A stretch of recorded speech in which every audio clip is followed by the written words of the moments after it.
My dear students, how are you? I hope all of you are well by the grace of Almighty Creator, and I also hope you are enjoying education, staying in the path of education, and also staying in the path of truth. Students, you know what is education, because every class I am trying to make you understand what is education. Education is purification. What type of purification? All types of purification is called education. You have a lot of restrictions, you have a lot of faults, but you don't know how you can be able to remove that kinds of faults, that kinds of bad practice. But a proper education always help you to remove all the bad activity, bad habits, because education is experience. Positive education, through positive education, you will enjoy positive sense. You will always enjoy positive sense, positive power, and that positive power always inspire you to stay in the path of education, to purify yourself, to purify all of your impure factors. But when you are run by your evil motives, bad motives, then after the performance, you always feel mental and physical weakness. This is experience. That means through experience, if you want to stay, or if you stay in the path of education, through your experience, your power gradually increases, and you will be a complete person, complete citizen. This is the goal of education. So try to realize these factors and try to stay in the path of education, to increase your latent power, to increase your infinitive latent power, because God has given us infinitive power, but for our only bad motives, only non-purifications, all of us are failing to utilize this infinitive power. So, try to stay in the path of education, try to purify yourselves, and try to enjoy the infinity power. This is the goal of education. Students, for learning English, in the same way, I am also asking you and telling you to practice English in your own life. Without practicing, you will not be a bilingual person, and what you have learned is not factor.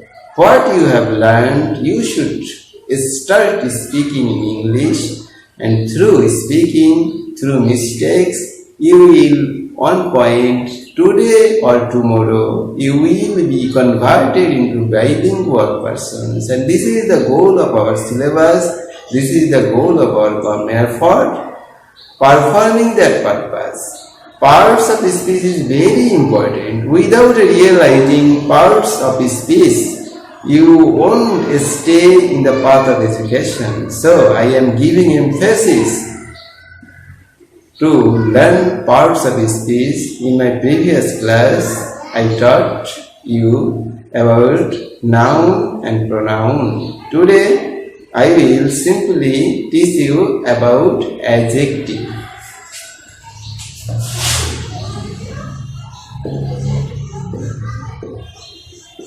What is adjective?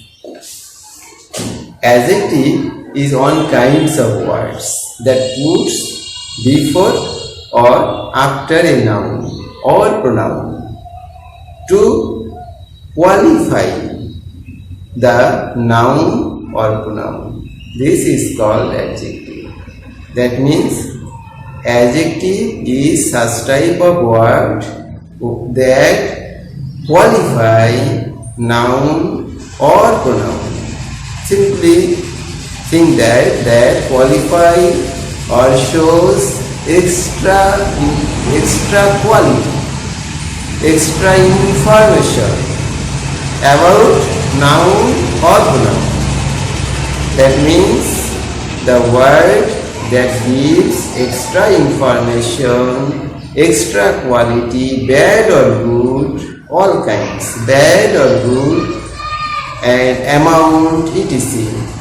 shows the adjective and qualifying the noun or pronoun. This is the markable point. Adjective always qualify noun or pronoun, not another word. This is called adjective. So, through adjective is a very important word in parts of this speech because through adjective gives a scope to know a thing, a man, what type of man, he is a good man, what type of man, good man, what type of man, bad man. So, adjective gives us much pleasure in our mind because a flower, what type of flower? Beautiful flower. Here, through beautiful, we know the quality of the flower. It's a nice flower. Through nice, we know the quality of the flower. So in this way, adjective helps us to know a thing, to know a person, to know another things. That means quality of the person, quality of the thing, amount of the thing, etc. This is called adjective.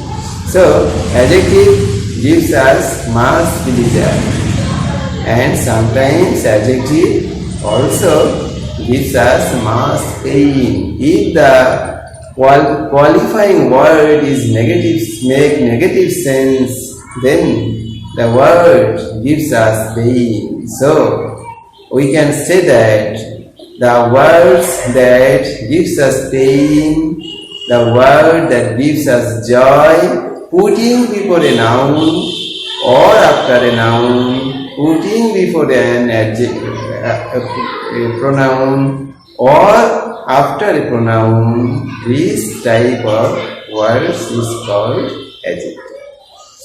Today I will want to discuss about the classification of adjective, but I have to finish a large syllabus.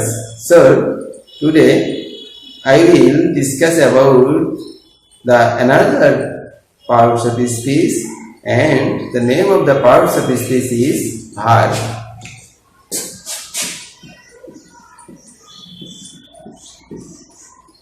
You know, verb is a very important elements of our English language, and you know, through a verb, by using a verb, one sentence may be done. Suppose, if you is go, it's a sentence. So, verb, and without verb, no sentence can be formed. Or on the other hand, we can say that if a sentence don't have a verb, we can say that the sentence is a dead sentence. But sometimes we use sentence without verb, but in that sentences verb stays in hidden form. But without verb, no sentence can be formed, and we can say that verb is the soul of a sentence. So we should learn verb more carefully to realize the sentence, to understand the sentence, etc. So what is verb? Verb is an action word. Through verb, we can learn about the activity, action, etc. So,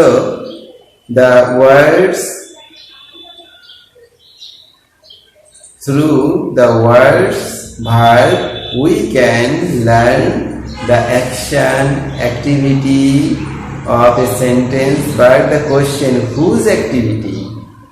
The activity of a subject.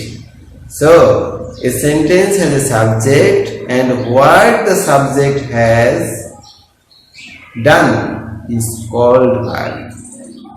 In simple, we can say that what a subject has done or what a subject tried to do is called verb. That means subject's action, subject's activity is called verb in simply. So understand, students? This is called verb.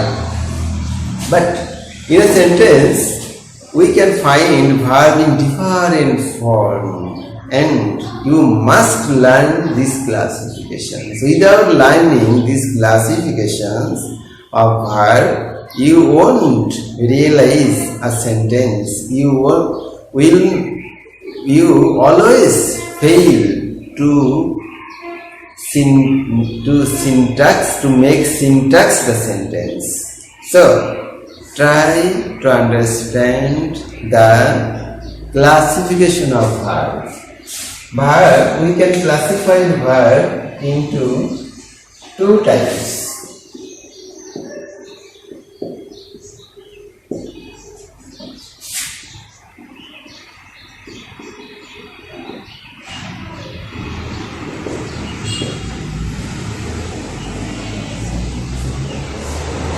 Look at the blackboard, students, finite verb and non-finite verb. These two types of verb. This is the major classification, big classifications. We can divide all the verbs into two categories, finite verb and non-finite verb. Now,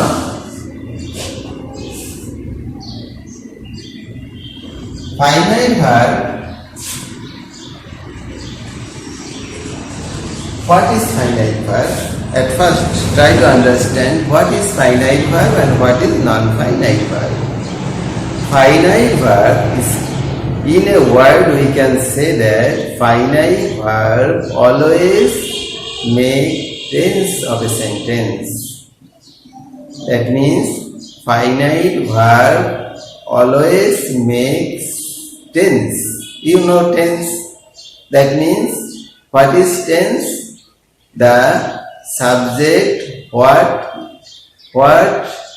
is done by subject is called verb, and what is finite verb? In a word we can say that every sentence has a tense, and the verb that makes the tense is called finite verb, and the verbs that don't form tense of a sentence is called non-finite verb. So, if you see the verb, if you fail to understand what verb is finite verb, what verb is non-finite verb, then your understanding will not be completed, will not complete. So, you should realize what is finite verb and what is non-finite verb. For example, we can say that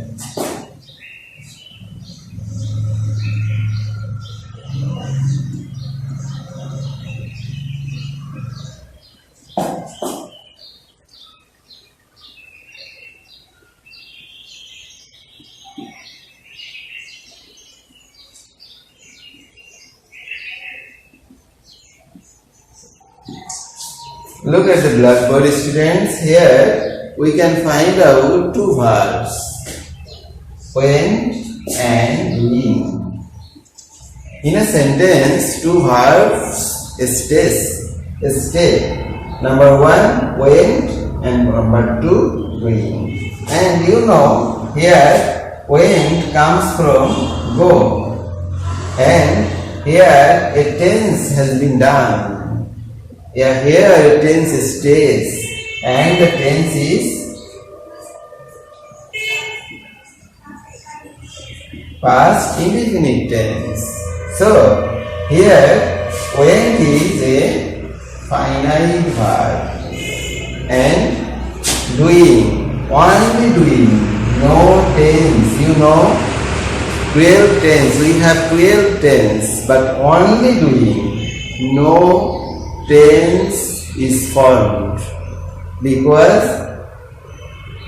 do plus ing, only verb plus ing doesn't make a tense.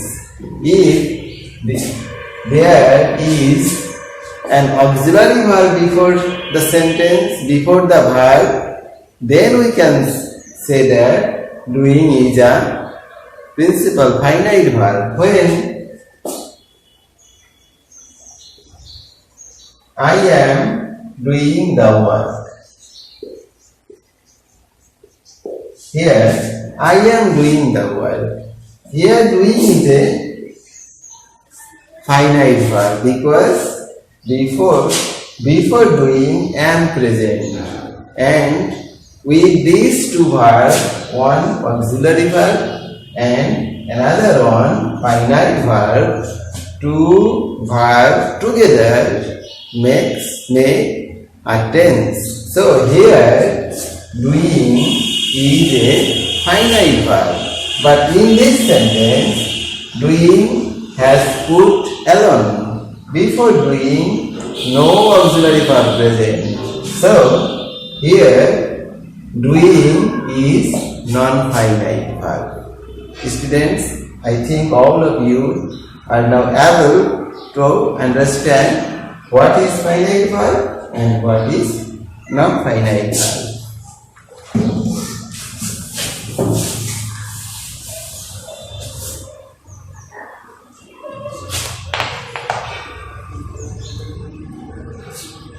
Finite verb can be classified into two types.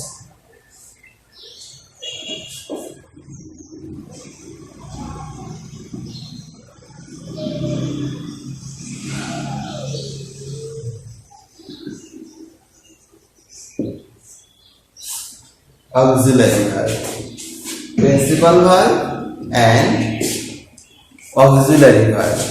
What is principal verb and what is auxiliary verb? The verb that make tense is called finite verb, and the verb that is the main formation of the tense is called principal verb, and auxiliary verb are those verbs that helps the finite verb to make the tense is called auxiliary verb. That means auxiliary is a helping verb, and auxiliary verb always helps the principal verb to make a tense. That means to make a complete finite verb. Complete finite verb means I want to say that finite verb always make tense and sometimes principal verb alone can make a tense. Then and sometimes principal verb takes an auxiliary verb and make a tense. This is called the principal verb and auxiliary verb. I am showing you two examples.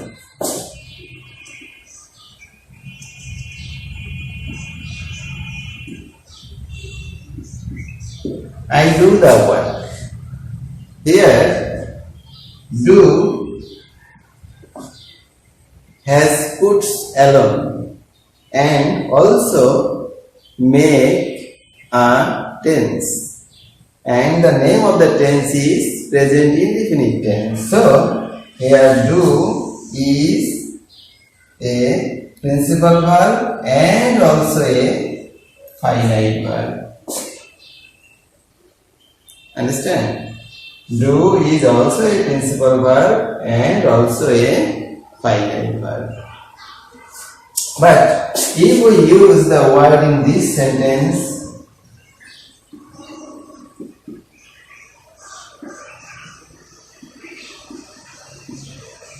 I am doing the work. Here, am is auxiliary verb and do is principal.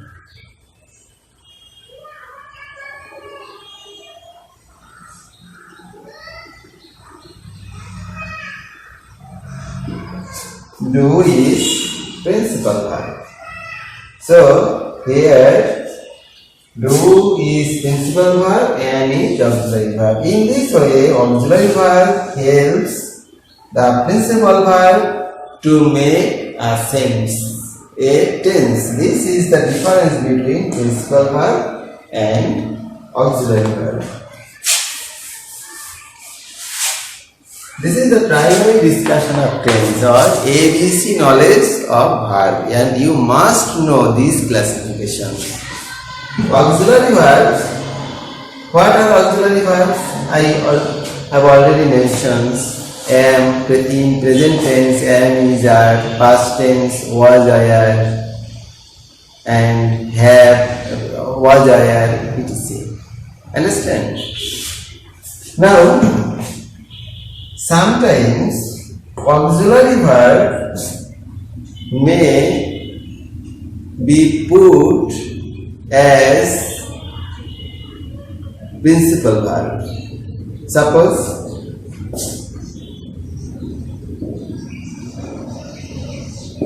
he is good.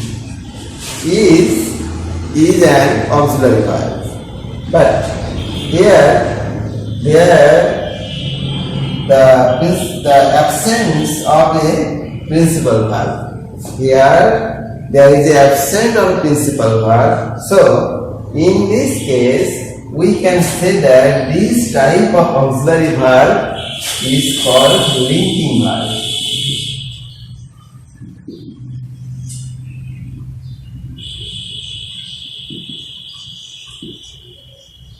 Understand the point and try to realize the point, student. When any auxiliary verb is used as principal verb, then we can say that type of auxiliary verb is called linking verb. And auxiliary verb may be classified into two types: primary auxiliary verb and modal auxiliary verb. This also you should remember. Am, is, are, was, are is primary auxiliary verb. Can, could, may, might, shall, should, will, would is called modal auxiliary verb. What is the difference between primary auxiliary verb and modal auxiliary verb? Can you guess? modal auxiliary verb can't be used as linking verb. That means modal auxiliary verb never puts as a finite verb. That means modal auxiliary verb always helps the principal verb, but primary auxiliary verbs has two criteria. One criteria is they helps the principal verb to form a tense, and another criteria is they themselves may put as finite verb, then they are called linking verb, not finite verb. They are called linking verb. This is the difference between modal auxiliary verb and primary auxiliary verb. And in this sentence, finite verb can be classified principal and auxiliary. This is the primary knowledge of finite verb. If you want to learn more, then the principal verb may be classified into two types: transitive, non-transitive, etc. And you should know that difference. Now, I am showing you about non-finite verb. It's a very important for you to identify which one is finite verb and what one is non-finite verb. Non-finite verbs are three types.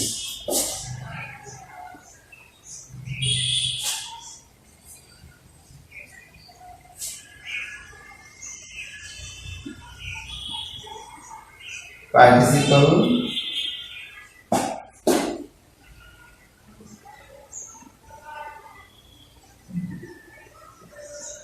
gerund, and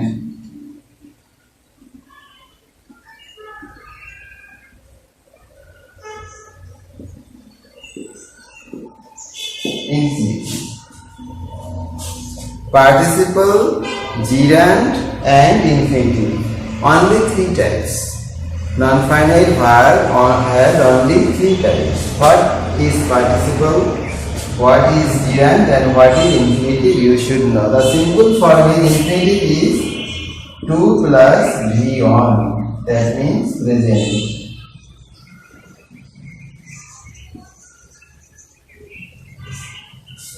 Two plus v on is called infinitive verb. Participles are two types.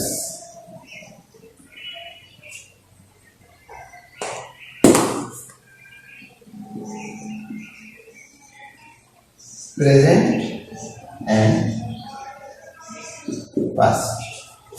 Present participle, past participle, gerund. What is present participle? Verb plus ing is called present participle, but this verb plus ing can't form a tense. Always remember, this non-finite verb never form a tense. Past. G3. This is called past participle. And now gerund. Also verb plus ing. So now what is the difference between this present participle and gerund? There is a question. The answer is that when verb plus ing makes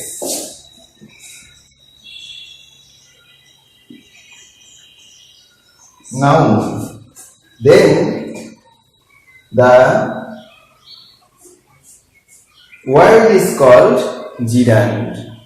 But when verb plus ing makes an adjective,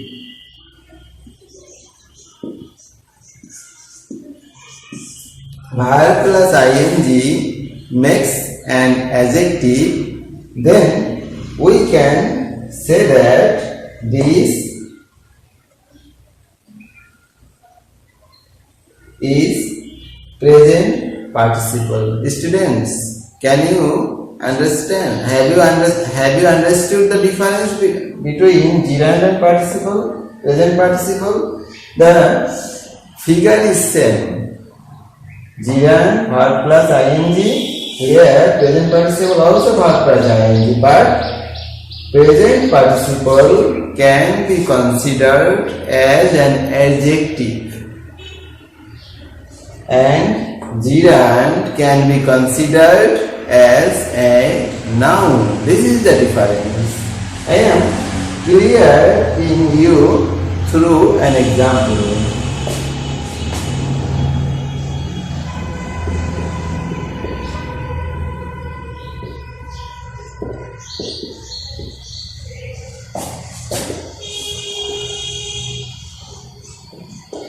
Walking is a good exercise. The word is walk, and you know walk is a verb. But with walk, ing has added, and through with ing, this walking is considered as a noun. So here walking is a gerund. But when you will find the sentence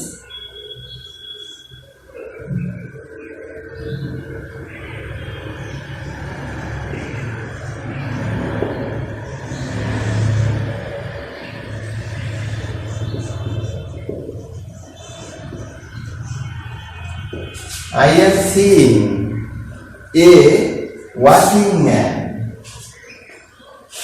The figure is same. Here walking is, and this walking, the figures are same. But here walking is considered noun, but here walking has put before noun to make extra quality. Walking, what type of man? Walking man. So here walking is regarded as an adjective. So here walking is present participle. Understand, students? And what is past participle? Past participle puts before a noun and is also considered as adjective. Past participle is also considered as an adjective. And the example is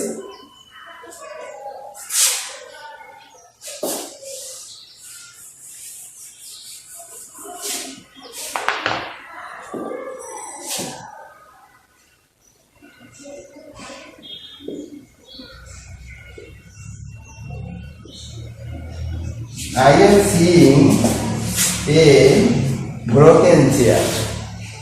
I am seeing a broken chair. Here V3 has been used but not make a tense. This broken hasn't make a tense. So here broken is a verb, and try to understand the point.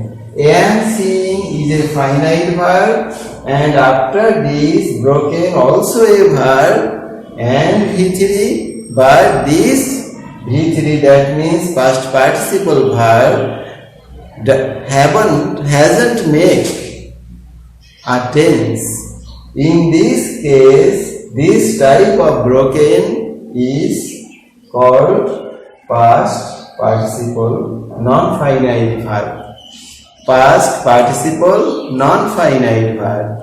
This is the difference between finite verb and non-finite verb, and you should remember these classifications carefully. If you forget this classification and while you read something, if you fail to pay attention about these finite and non-finite verbs and fail to identify the finite and non-finite verb, your learning will be completely incomplete, fully incomplete.